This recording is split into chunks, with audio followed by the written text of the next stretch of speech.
Olá, meus amores, eu sou Carla Viola, uma psicanalista, e hoje no nosso bate-papo consciência nós vamos falar um pouquinho sobre como nasce a raiva.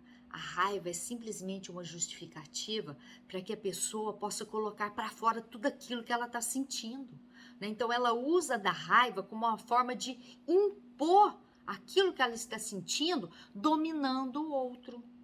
E isso resolve? Não resolve. Porque a raiva é só uma forma de você dominar o outro com o sentimento frustrado que você está sentindo daquela situação que está acontecendo.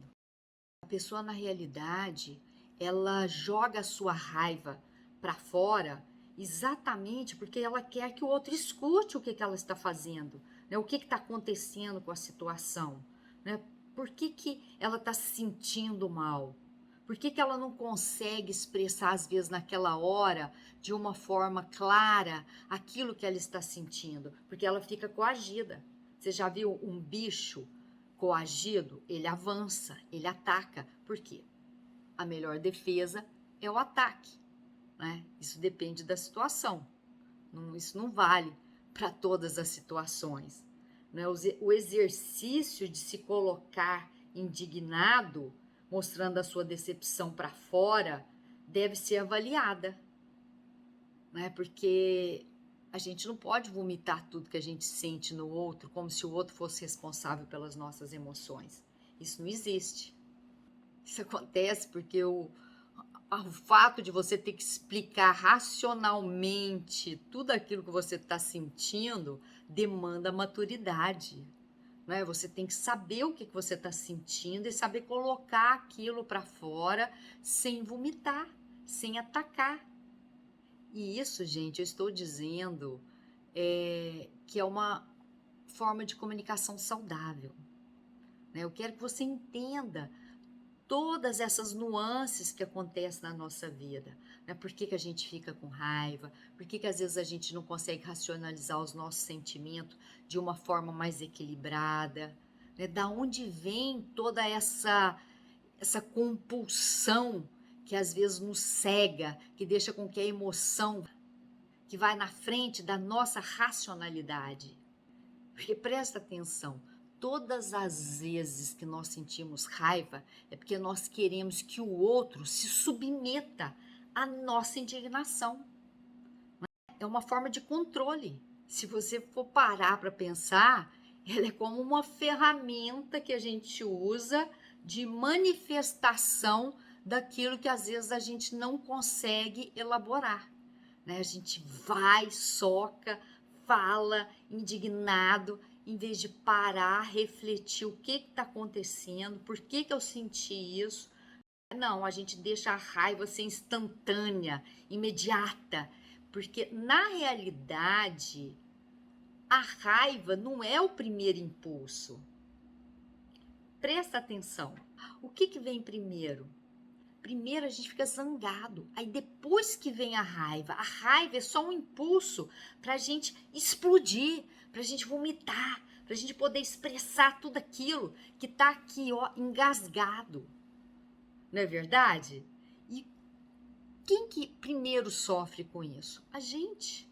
Porque quando você fica com raiva, é como se você estivesse tomando assim veneno, engole, né? Porque você muda toda a química do seu corpo. Você fica irada. Aquilo ali vai atingir seu estômago, vai atingir sua cabeça, vai atingir uma parte do seu corpo que está mais frágil. Então é isso que nós temos que aprender, gente. Nós temos que aprender a entender como são as nossas raivas, como a gente atua, para que quando acontecer algo que faz com que a gente se fique zangado, a gente para e fala, opa, eu não vou jogar a minha raiva no outro. Eu vou me afastar, eu vou me acalmar para que eu possa refletir o que está acontecendo comigo. É isso que eu quero que você aprenda. É fácil? Não, mas é possível. E quando a gente percebe que as coisas são possíveis, a gente para de ficar preso nos traumas. Você tem que entender que você não é os seus pensamentos e as suas emoções. Muitas vezes nós somos condicionados socialmente, culturalmente, pelo nosso sistema familiar, e nós precisamos ter claro esse condicionamento, né? O que é meu, o que é do outro. Quando eu me comporto de uma forma irracional, com raiva, por que eu ajo dessa forma? Eu aprendi isso na minha casa, os meus pais sempre atuaram dessa forma. É importante você reavaliar e prestar atenção no seu comportamento do dia a dia. O que te traz a ira? Né? O que te faz você ficar zangado? Você fica zangado por quê? Quando tira o seu prazer momentâneo, quando você quer fazer algo e alguém não deixa você fazer, ou alguém te proíbe, ou algo acontece que bloqueia aquilo que você programou, né? Que não deixa com que você esteja sempre nessa satisfação pessoal constante, insaciável. Você tem que detectar. Por que você fica zangado? Porque o zangado é o primeiro passo para você sentir a raiva. É sempre quando falta algo na sua vida. É isso que você tem que prestar atenção. Geralmente, quando falta algo na vida e a gente fica zangado, quando algo não acontece, é porque nós não estamos focando na realidade. Nós estamos criando situações imaginárias possíveis de que aquilo pode ser um ideal. E quando a gente tem que lidar na realidade com um ideal diferente do que aquilo que nós planejamos, vem a indignação, vem a frustração, né? Então, como você lida com essa falta daquilo que você criou e a realidade te mostrou que não era bem aquilo que você queria que vai acontecer de uma outra forma, aquilo que você idealizou. É importante a gente entender que nenhuma experiência nossa do passado, ela é a causa do nosso sofrimento de hoje. Aquilo que passou foi uma situação que nós vivenciamos, seja ela qual for, de abuso, abuso sexual, abuso verbal, abuso de agressão física, que aconteceu no nosso passado não determina aquilo que nós iremos viver agora. Entenda isso. Nenhuma experiência em si é causa do nosso sofrimento do passado. Se você não entender isso, você vai ficar carregando os seus traumas como se fosse um bichinho de estimação. Não é o nosso trauma do passado que vai condicionar o nosso presente, o nosso futuro, o nosso sucesso ou o nosso insucesso. Isso não está relacionado. Se você entender que o nosso sofrimento ele não está relacionado com esse choque dos nossos traumas do passado, você vai ficar preso o tempo inteiro tentando capturar o porquê que você ficou presa, o porquê você deixou ser abusada, o porquê você sofreu aquele trauma. Você vai ficar buscando a vida inteira uma justificativa, uma explicação, para que você possa entender por que você passou por essa situação. O importante, gente, é a gente transformar essa experiência em algo que vai atender ao nosso propósito de hoje. Porque nós não somos determinados por nossas experiências, mas o sentido de que nós damos a ela é algo determinante. Então, você tem que dar um sentido para todas essas experiências que você viveu. É isso que vai determinar o seu presente. Não é ficar preso na dor, ficar preso nas experiências do passado. É a mesma coisa, por exemplo, você nunca teve um relacionamento saudável, então você já determina, não, eu tenho um pé podre para relacionamento, eu nunca consigo encontrar um relacionamento bom. E aí você desiste de ter um bom relacionamento. Se você parar para pensar, bom, se eu nunca tive um bom relacionamento, Como que eu estou atuando nas minhas relações? Será que a minha atuação, a minha forma de ver uma relação é saudável? Então aí você vai começar a entender como você vê as relações. Porque se você achar que você tem sempre um dedo podre para escolher um parceiro ou uma parceira, você já determinou. É determinismo, né? E a vida não é assim. A vida é uma sucessão de experiências. Agora, se você fica repetindo a mesma experiência, se comportando da mesma forma, aí vira uma neurose. A neurose é exatamente isso, uma repetição de padrão, achando que vai encontrar um resultado diferente, né? Atuando da mesma forma, buscando um resultado diferente. Não vai, não tem como. Nós temos que entender quais são as nossas dificuldades para que a gente possa ressignificar esses nossos traumas. Como a gente vai lidar com isso? Bom, se as minhas relações passadas não foram boas, então eu vou aprender o que é uma relação saudável e vou buscar dentro do meu dia a dia escolher uma pessoa que está dentro deste padrão saudável, né? Porque senão não adianta. Se você não encontrar uma pessoa madura, uma pessoa que tem uma linha de raciocínio parecido com a sua e que busca uma relação saudável, você sempre vai escolher aquela pessoa que contradiz tudo aquilo que você imagina ou que alimenta tudo aquilo que você imagina. Contradiz ou alimenta. É por isso que é importante entendermos como nós nos sentimos, como nós pensamos em relação àquilo que nós temos dificuldades de enfrentar. Na realidade, nós transformamos as nossas experiências em algo que atende os nossos propósitos, sejam eles conscientes ou não.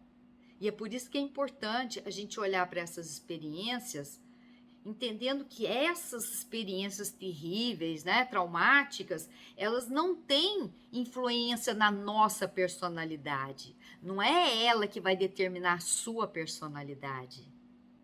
Quando a gente fica preso à causa, nos bloqueia de seguir adiante, gente. Nós não podemos ficar presos às causas. Nós temos que entender como nós podemos mudar o nosso comportamento. Tudo que aconteceu no nosso passado, se você olhar de uma forma positiva, ela te ajudou a sair de um lugar doente, para que você pudesse ir para um lugar mais saudável. Mas se você foca como meta que não, eu preciso ficar nesse lugar, até eu entender o que está acontecendo, por que eu não consigo sair, aí você vai ficar repetindo. Porque o entendimento não é buscando justificativa e explicação. O entendimento é você perceber como eu me comporto nessas situações que eu me sinto bloqueada. É isso que a gente precisa aprender. A entender como funcionam os nossos pensamentos, emoções e comportamentos. Por isso que aí é legal a terapia. Porque a terapia é uma oportunidade de você expressar as coisas que te fazem mal. É a hora de você começar a observar tudo aquilo que te captura e que não deixa você seguir adiante, É isso que é legal da terapia. A terapia não é um lugar que você fica lá blá, blá, blá, blá, blá, blá, blá, falando. Não, é um momento que você tem de autoconhecimento de si mesmo, de você observar como você age no seu dia a dia. É esta a função da terapia. É um lugar de autoconhecimento. Então lembre-se que nenhuma experiência em si é a causa do sofrimento. Aquilo que você vivenciou pode impactar a sua vida, mas não pode influenciar aquilo que você escolhe ser, aquilo que você escolhe agir. Você tem que estar atento a isso. A pessoa ela só vai ficar presa a um trauma quando ela coloca como meta pensar assim. Eu vou te dar um exemplo para você entender. Vamos pegar um adolescente que não quer sair de casa, que ele não consegue se socializar, ele está ali preso né? Porque ele sofreu um bullying na escola e ele não quer mais enfrentar, ele não quer ir mais para a escola, ele não quer mais enfrentar essa realidade, porque ele se sentiu humilhado. O que esse adolescente vai fazer?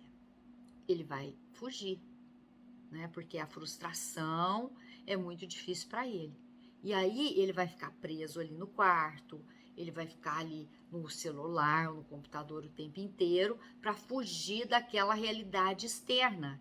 E aí nesse momento os pais, eles vão estar ali cuidando, buscando, não, meu filho, você não pode fazer isso. E ele vai se sentir protegido. E nessa hora que ele se sente protegido, ele não quer ir para fora, porque lá fora tem leões que vão comer ele, entendeu? Que vai ameaçar a sua estabilidade. E nessa hora, os pais têm que ter muita cautela de buscar ajuda, mas de mostrar para ele que ele tem que enfrentar esses leões. Ele tem que... Dói, mas você tem que fazer isso ensinando ele como se comportar, como agir. Porque aquilo que o outro pensa da gente não é nossa responsabilidade. É isso que nós temos que entender. Se uma pessoa chega para mim e eu escuto falando, nossa, a Carla é isso, a Carla é aquilo, blá, blá, blá, blá, blá, e aquilo eu sinto que não tem nada a ver comigo, o que eu posso fazer? Essa é a teoria dela, não é a minha. Eu posso ficar chateada? Posso. Nossa, que pena, né, que ela pensa assim de mim. Mas eu não posso mudar a opinião dela, a não ser com o tempo, eu já sabendo que ela pensa isso de mim, eu posso mostrar para ela que ela estava equivocada em relação à minha pessoa. É o tempo que vai mostrar isso. Agora, eu não posso chegar lá para ela e, mas por que você pensa assim, babá, eu não sou assim, babá. Não vou gerar conflito, porque o conflito é exatamente quando duas opiniões não se encaixam. Eu não quero gerar conflito.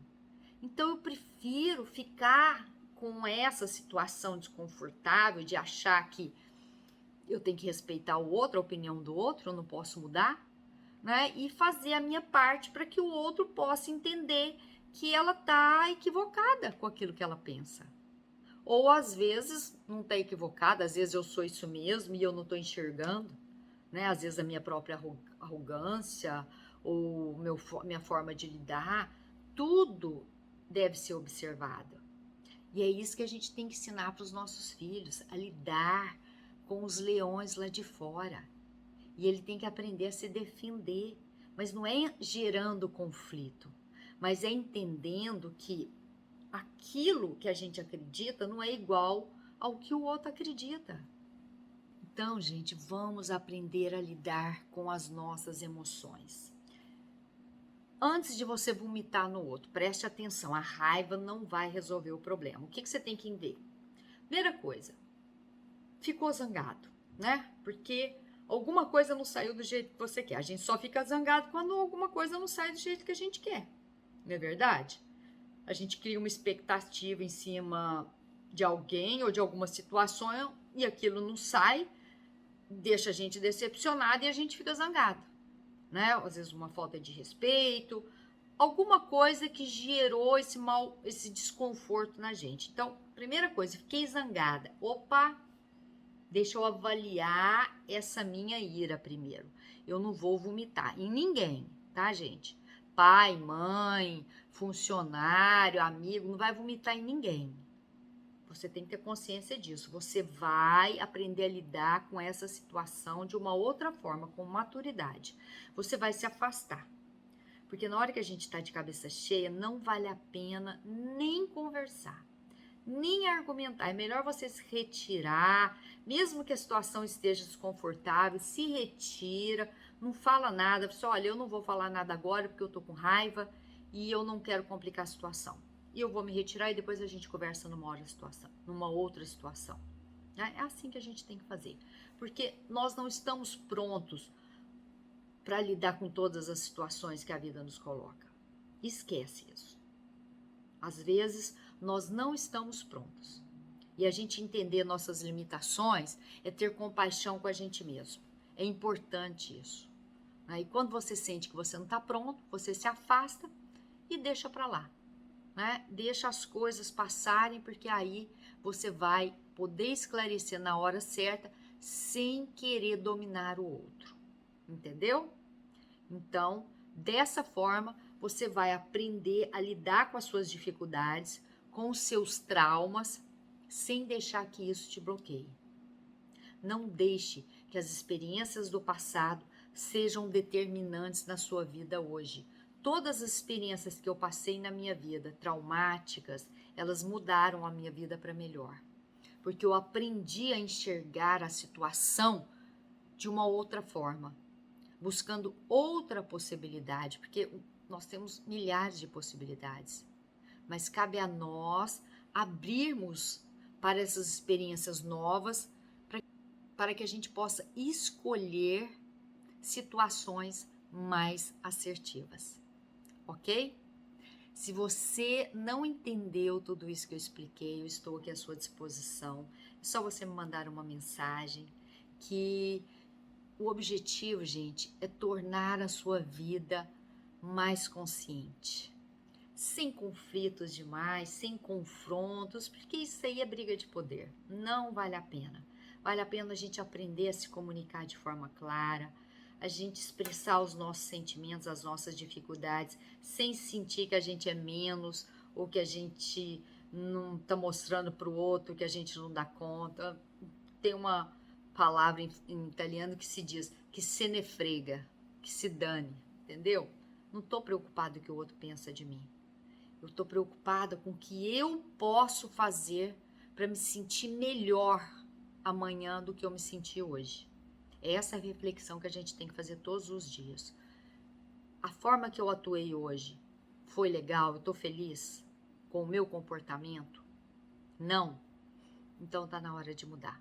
Está na hora de aprender a lidar com as dificuldades de forma mais saudável e adulta. Sem muito mimimi, sem querer chamar a atenção do outro, colocando regras, ditaduras, sabe? Como se todo mundo tivesse que viver no mesmo quadrado. Não é assim. Todos nós somos diferentes e nós precisamos respeitar essa diferença. Um beijo no seu coração, fiquem com Deus e até o próximo bate